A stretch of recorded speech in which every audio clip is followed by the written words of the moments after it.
कि बाबा साहब अंबेडकर जैसा व्यक्तित्व संसद के अंदर न पहुंच जाए। ये किसने किया था? ये कांग्रेस ने किया था, और ये ऑन रिकॉर्ड है, ये कोई आरोप नहीं है, ये सारी चीजें पटल पर हैं, सारी चीजें ऑन रिकॉर्ड हैं जिनका मैं उल्लेख कर रहा हूं। अगर कांग्रेस बाबा साहब अंबेडकर के बारे में अगर जरा भी सम्मान की बात करती तो राजीव गांधी से लेकर के गांधी परिवार को भारत रत्न मिल गए, लेकिन बाबा साहब अंबेडकर को भारत रत्न नहीं मिला था। किसने अपमान किया था? यह भारतीय जनता पार्टी का नेतृत्व है, चाहे अटल बिहारी वाजपेयी जी होंगे, चाहे प्रधानमंत्री नरेंद्र मोदी होंगे, या देश के गृह मंत्री अमित शाह जी होंगे। हमारे नेतृत्व के मन में बाबा साहब अंबेडकर के प्रति सम्मान है कि भारतीय जनता पार्टी के नेतृत्व की सरकारों ने ही बाबा साहब को भारत रत्न देकर के सम्मानित किया था। आपने 55 वर्ष राज देश पर किया, और 55 वर्ष के राज में बाबा साहब अंबेडकर के उन स्थानों पर जो श्रद्धा और आस्था के केंद्र हैं, चाहे दीक्षा भूमि होगी, चाहे बाबा साहब अंबेडकर के जिनको हमने पंच तीर्थ कहा, उन पंच तीर्थों के अंदर मध्य प्रदेश में जन्मस्थली, महू के अंदर बाबा साहब अंबेडकर ने जहां पढ़ाई की वो लंदन का जो स्मारक है, नागपुर में दीक्षा भूमि, दिल्ली में महापरिनिर्वाण जो स्थान है वो, और महाराष्ट्र के मुंबई में स्थित चैत्य भूमि का जो विकास किया। ये अगर किसी के मन में बाबा साहब अंबेडकर के प्रति सम्मान था तो वो प्रधानमंत्री नरेंद्र मोदी जी हैं, वो देश के गृह मंत्री अमित शाह हैं। मध्य प्रदेश के अंदर जन्मस्थली पर भी शुरुआती दौर में भी अगर किसी ने काम किया तो सुंदरलाल पटवा जी की सरकार थी, तब जाकर के भारतीय जनता पार्टी की सरकार ने जन्मभूमि के उससे हम अच्छा से अच्छा कैसे बनाए, ये किसी ने प्रयास किया तो भारतीय जनता पार्टी की सरकार ने किया। तो ये कब तक झूठ परोसोगे? कब तक इस देश को फूट डालो, राज करो? जो अंग्रेजों के जीन्स आज भी इनके खून में हैं। मैं बड़ी गंभीरता के साथ कहना चाहता हूं, धारा 370 किसने लगाई थी? क्या बाबा साहब अंबेडकर धारा 370 से सहमति उनकी थी? और वो धारा 370 जिसके अंदर प्रावधान था कि जो सफाई कर्मी मित्र है वो जिंदगी भर सफाई कर्मी ही रहेगा, चाहे उसका बेटा कितना ही टैलेंटेड हो, कितना ही पढ़ सकता ही नहीं है। यानी मनुष्य की व्यक्तिगत जीवन को उन्होंने केवल वहीं तक समेट करके रख दिया था धारा 370 में, सफाई कर्मी जिंदगी भर सफाई कर्मी ही रहेगा। अमित शाह जी ने कहा था जब धारा 370 हट रही थी, तब मैं प्रत्यक्षदर्शी हूं संसद का, उन्होंने कहा था कि ये नेहरू जी ने उन सफाई कर्मी मित्रों को जिंदगी भर सफाई कर्मी ही रहना है, ये धारा 370 में प्रावधान करके मेरे उन सफाई मित्र जो बाबा साहब अंबेडकर के अनुयायी के तौर पर देश के अंदर हैं, उनके साथ किस प्रकार का व्यवहार किया था। लेकिन इस धारा 370 से मुक्ति दिलाने का काम किसने किया?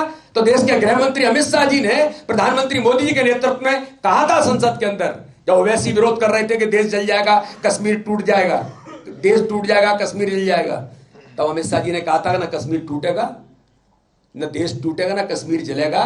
लेकिन जो देश में इस प्रकार के जो लोग हैं, जो हमारे दलित समुदाय के साथ ऐसे व्यवहार करते हैं, उनका स्थान संसद में नहीं होगा।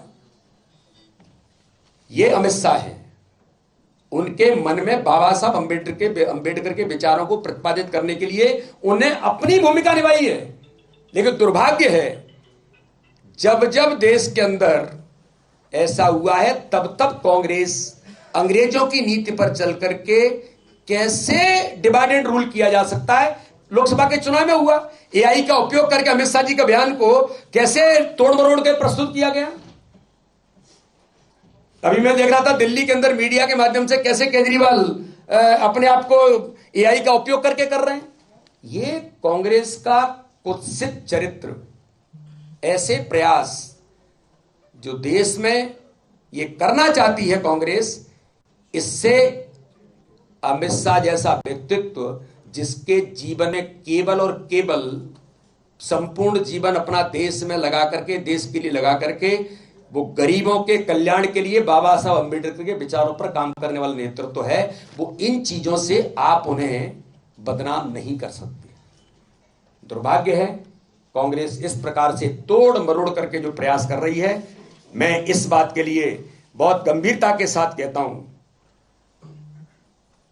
कि जब इनकी सरकार थी, मैं पूछना चाहता हूं दिग्विजय सिंह जी, आप प्रेस करके फिर गुमराह कर रहे हैं या कांग्रेस का नेतृत्व गुमराह कर रहा है।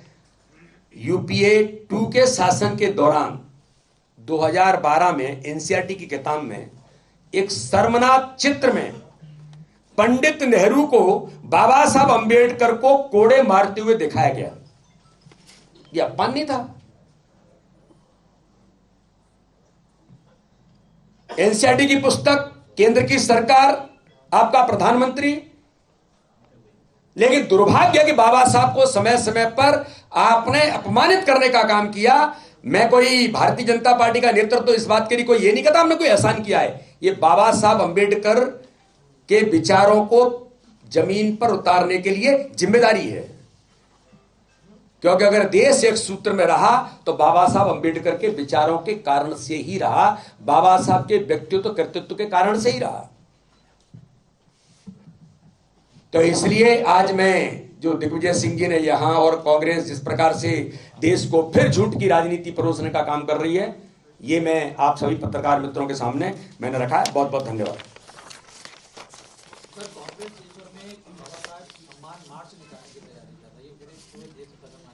अपने कार्यकर्ताओं को और अपने विचार में कांग्रेस बाबा साहब अंबेडकर के विचारों को लेकर के आए और उस पर कुछ काम करे तो अच्छा होगा। दिग्विजय सिंह ने एक और ट्वीट किया है, उसमें उन्होंने लिखा है कि मोदी जी ने अभी कुवैत में जो भाषण दिया है उसमें विश्व बंधुत्व की बात की है और यहाँ हिंदू मुस्लिम की बात करते हैं। मुझे ऐसा लगता है कि दिग्विजय सिंह को देश के अंदर कुछ भी अच्छा नहीं लगता है, हिंदुत्व भी उनके अच्छा नहीं लगता है और विश्व बंधुत्व भी अच्छा नहीं लगता है। यही इनका जो एक दोहरा जो चरित्र है।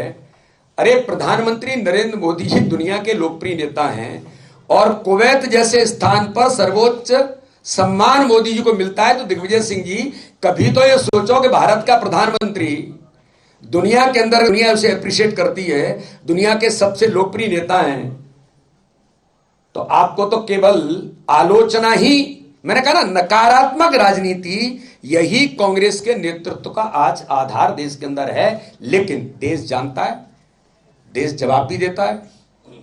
महाराष्ट्र में जवाब दिया, बाबा साहब अंबेडकर की चैतन्य भूमि से जनता ने, बाबा साहब अंबेडकर ने आशीर्वाद दिया। किसने दिया आशीर्वाद?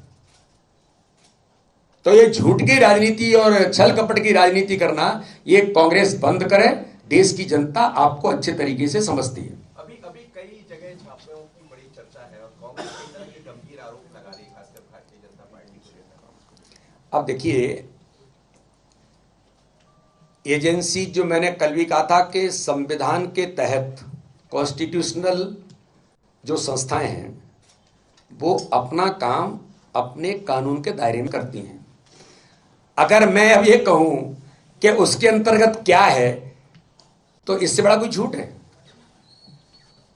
जब तक कोई संस्था इसके बारे में उल्लेख ऑफिशियली ऑन रिकॉर्ड नहीं करे, अब उसमें कांग्रेस के कुछ लोग हैं तो क्या करोगे आप? पर यह हमारा काम नहीं है, ये उन संस्थाओं का काम है। कानून के दायरे में वो काम कर रही हैं, चाहे लोकायुक्त हो, चाहे ईओडब्ल्यू हो, चाहे ईडी हो, चाहे सीबीआई हो, अपने कानून के दायरे में वो काम करती हैं। उसके आधार पर फाइंडिंग्स क्या होंगी, क्या उसमें चीजें निकल करके आ रही हैं, ये काम हमारा नहीं है, वो ये काम उनका भी नहीं है, ये उन संस्थाओं का काम है जो कॉन्स्टिट्यूशनल आधार पर कानून के दायरे में काम करती है। लेकिन जिस तरीके से ईडी, आईडी और लोकायुक्त को इतनी बड़ी मात्रा में कैश मिला है, सोना मिला है। क्या आप मानते हैं कि मध्य प्रदेश में भ्रष्टाचार चरम पर आ गया है? देखिए, मेरा ऐसा मानना है कि ये जो चीजें होती हैं और इस प्रकार के करप्शन के खिलाफ काम करने वाली जो हमारी संस्थाएं हैं, वो ऐसी चीजें तो करती हैं। वो कहां से है, क्या है, मैंने कहा ना, इसके बारे में सारी चीज तो जब सामने आएगी, वो रिपोर्ट जब प्रस्तुत करेंगे तब ध्यान में आएगा कि ये कौन है, कहां का है, कैसे है। इसके बारे में आज हम कुछ नहीं कह सकते और हमारा कहना भी ठीक नहीं होगा। ये सारी चीजों पर, और जो भी इसमें, चाहे मध्य प्रदेश के हों या मध्य प्रदेश के बाहर के हों या विदेश के हों, कहीं के भी हों, उनके खिलाफ कानून अपना काम बेहतर तरीके से करेगा। जिस जनादेश की आप बात करते हैं या मोदी करते हैं, तो कांग्रेस कहती है ये जनादेश अनादेश सब मिलावटी है, बनावटी है। ईवीएम को छोड़ करके बैलेट पेपर से चुनाव करा के देख लें। तो ये दूसरा, संगठन के चुनाव चल रहे हैं, अपील समिति की बैठक थी, क्या उम्मीद करें कार्यकर्ता जो यहाँ अपील करने आए हैं, क्या कर रही है पार्टी? देश की जनता का शुद्ध अपमान है कांग्रेस का ये कहना कि इतना बड़ा मैंडेट,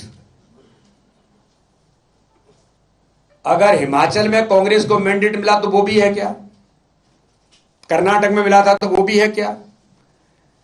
इतने बड़े मैंडेट के आधार पर जिस प्रकार से ईवीएम पर प्रश्न खड़ा करके माननीय सर्वोच्च न्यायालय से बड़ा तो अब न मैं हूं न वो है, माननीय सर्वोच्च न्यायालय ने भी इनको फटकार लगाई। तो ये देश के जनमानस का अपमान कांग्रेस हमेशा से करती भी रही है और ये अपमान है। अपील समिति में डेमोक्रेटिक राइट में, इंटरनल डेमोक्रेसी में हमारा कार्यकर्ता अगर उसे लगता है कि मुझे कुछ कहना है, जैसे माना कि उम्र किसी कार्यकर्ता की ज्यादा है, हमने क्राइटेरिया में तय किया, अगर 1-2 साल कहीं कुछ है और वो आकर के कहता है कि नहीं मुझे क्यों हटा दिया, तो उसका अधिकार है। तो इसको हम गलत नहीं मानते हैं। ये इंटरनल डेमोक्रेसी ऑर्गेनाइजेशन में, ये भारतीय जनता पार्टी में ही हो सकती है और कहीं नहीं हो सकती। इसलिए कार्यकर्ता आते हैं, अपनी बात कहते हैं। हमारे महामंत्री जी बैठे हैं, हमारे अपील समिति के कार्यकर्ता हैं, ये सब लोग देखते हैं, सुनते हैं, बात करते हैं और कार्यकर्ता मस्त होकर के जाता है। मैं भी पता नहीं कितनों से मिलता हूं। तो बात कहना ये कोई गलत नहीं है, एक अच्छी परंपरा है जो कार्यकर्ता कहते हैं। पहला ऑर्गेनाइजेशन होगा, 64,014 बूथों में से इलेक्शन प्रोसेस के अंदर उन सभी बूथों का गठन चुनाव के साथ हो गया और मंडल के अंदर मंडल अध्यक्ष के लिए एक मंडल में 80-80 बूथ, कहीं 70 बूथ, उन सारे बूथ अध्यक्षों से ओपिनियन भी लेने का काम भारतीय जनता पार्टी करती है। यह दुनिया के किसी ऑर्गेनाइजेशन में नहीं हो सकता जो भारतीय जनता पार्टी देश के अंदर करती है। ये विजय ले ले। संगठन इसके बारे में अपनी पद्धति के दायरे में काम करता है, इसलिए कोई चिंता का विषय नहीं है। मैंने क्या कहा, इसके लिए भी संगठन में पद्धति है और संगठन की पद्धति में ठीक तरीके से जो आवश्यक है वो संगठन अपना काम करता है। चलिए, बहुत